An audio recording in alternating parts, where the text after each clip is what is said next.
Hello everyone, welcome back to my channel. আজকে আমি আপনাদের হুকের ঘর বসানো পুরো A to Z পরিষ্কারভাবে বুঝিয়ে দেখিয়ে দেবো সেলাই করে। তো ভিডিওটার প্রথম থেকে শেষ পর্যন্ত আপনারা মন দিয়ে দেখতে থাকুন। আর ভিডিওটা যদি ভালো লেগে থাকে তাহলে অবশ্যই সাবস্ক্রাইব করে দেবেন এবং পাশে থাকা বেল আইকনটা অবশ্যই ক্লিক করে দেবেন, তাহলে পরবর্তী ভিডিওগুলো পেতে আপনাদের কোনো অসুবিধা হবে না। তো চলুন আজকের ভিডিও শুরু করা যাক। তো দেখুন, এটা আমার বাঁ দিক। তো এখানে আমরা হুকের ঘর বসাবো, তার জন্য আমরা এরম পট্টি নিয়ে নেব, একটু লম্বা করে বড় করে। এটা 2 ফোল্ড করলে খুব মজবুত হবে। এরমভাবে আমরা আগে 2 সুত আমরা এক্সট্রা নিয়েছি, তো 2 সুত বরাবর সেলাই করব। তারপর আমরা এটাকে ঘুরিয়ে পিছনের দিকে উল্টে দেব। ঠিক আছে, এটা তাহলে হুকের জন্য, আর এই দিকে হবে আমাদের হুকের ঘরের জন্য। ঠিক আছে, আপনারা চাইলে এই কাপড়ও নিতে পারেন, আর এই কাপড় নিলে বেশি মজবুত হবে। ঠিক আছে, এটাকেও ডবল ফোল্ড করে নেব, দিয়ে একটু বড় রাখবেন, পরে কেটে দেবেন।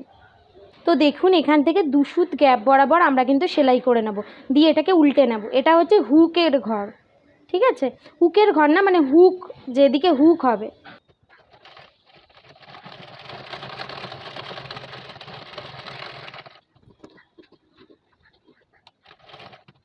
এবার হলো চাপ সেলাই দেবো। চাপ সেলাই দেওয়ার নিয়ম হলো, আমাদের এই যে এক্সট্রা মার্জিনটা রয়েছে না, এই মার্জিনটা আমাদের আস্তরের দিকে থাকবে। ঠিক আছে, দিয়ে এখান দিয়ে চাপ সেলাই দিয়ে দেবো, দিয়ে এটাকে উল্টে দেবো, এখানে হুক বসবে।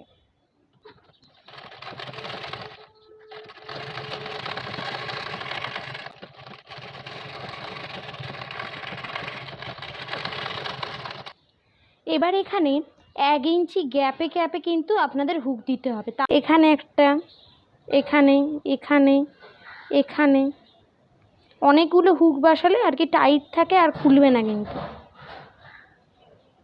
ঠিক আছে, তো এইভাবে কিন্তু এবার আপনাদের এই বরাবর হুক বসাতে হবে। ঠিক আছে, তো এইখানে হয়ে গেছে। আমরা শুধু এবার এইখানটা শুধু হেম সেলাই করে দেবো, ব্যাস। হেম সেলাই করতে পারেন, আর এখানে আরেকটা সেলাই চাইলে দিয়ে দিতে পারেন এখান দিয়ে। ঠিক আছে, চাপ সেলাইয়ের মতো। তো দেখুন, এখানে আমি একটা পট্টি নিয়ে নিয়েছি। এটা হচ্ছে যে লম্বাটা এই যে যেখানে বসাবো তার থেকে একটু বড় হতে হবে। 1 ইঞ্চি 2 ইঞ্চি আপনারা বড় রাখতে পারেন। আর এইখানে চওড়াটা দেখুন 1.5 ইঞ্চি মতো আছে, মানে 2 ভাঁজ করা আছে। ঠিক আছে, তো এটা হচ্ছে 3 ইঞ্চি টোটাল। আর আমি দেখুন আস্তরের ওপর মেন যে লাইনিংটা সেটা কিন্তু দিয়ে দিয়েছি।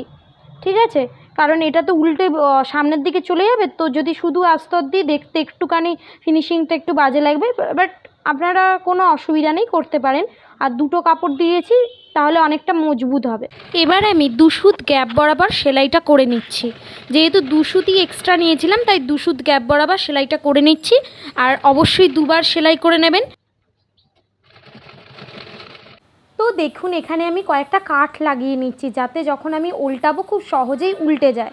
আর এর ওপর দিয়ে কিন্তু আমরা চাপ সেলাই দিয়ে দেবো, এটাকে সামনের দিকে উল্টিয়ে। তাহলে কিন্তু চাপ সেলাই দিলে কিন্তু খুব ভালো হবে। দেখুন, এবার এই যে এই কাপড়টা আমরা কি করব, এই যে এইখান দিয়ে সেলাই করেছি, এই সেলাইয়ের ওপর দিয়ে কিন্তু ফেলে সেলাই করে দেবো। ঠিক আছে,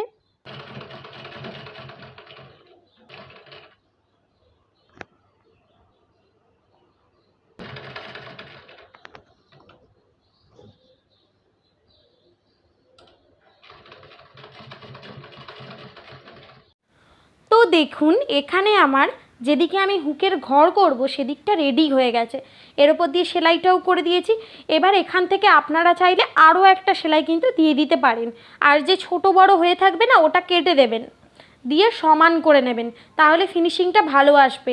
এই যে দেখুন, আমার খাপের পোর্শনেও কিন্তু একটা ছোট বড় হয়ে রয়েছে, তো এটা আমি কেটে দেবো 1 সুত মতো। এইগুলোকে কেটে কিন্তু ভালো করে ফিনিশিংয়ের সাথে রেডি করে নিতে হবে, তবেই কিন্তু আমাদের ফিনিশিং খুব ভালো আসবে। যদি আমরা না কাটি তাহলে ফিনিশিং ভালো আসবে না। ঠিক আছে, তো এইখানে আমার হয়ে গেছে কমপ্লিট। তো খুবই সহজ। দেখুন, একদিকে হুক বসানোর হয়ে গেছে, আর একদিকে হুকের ঘর বসানোর রেডি হয়ে গেছে। এবার হুক 1 ইঞ্চি গ্যাপ বরাবর আপনারা বসাবেন হুক, তাহলে কি যে ফাঁকা হয়ে যায় না, ওই গ্যাপটা আসবে না। আমরা যদি 1 ইঞ্চি বরাবর আমরা হুকগুলো বসাই, আর সেম একইভাবে 1 ইঞ্চি বরাবর হুকের ঘরও করব, তাহলে খুব টাইট থাকবে, আর এই যে ফাঁকা হয়ে যাওয়ার ব্যাপারটা ওটা কিন্তু আর আসবে না। তো দেখুন এখানে আমার কমপ্লিট হয়ে গেছে। তো চলুন আজকের জন্য এই পর্যন্ত, দেখা হচ্ছে পরবর্তী ভিডিওতে। সবাই খুব ভালো থাকবেন, সুস্থ থাকবেন। আজকের জন্য টাটা।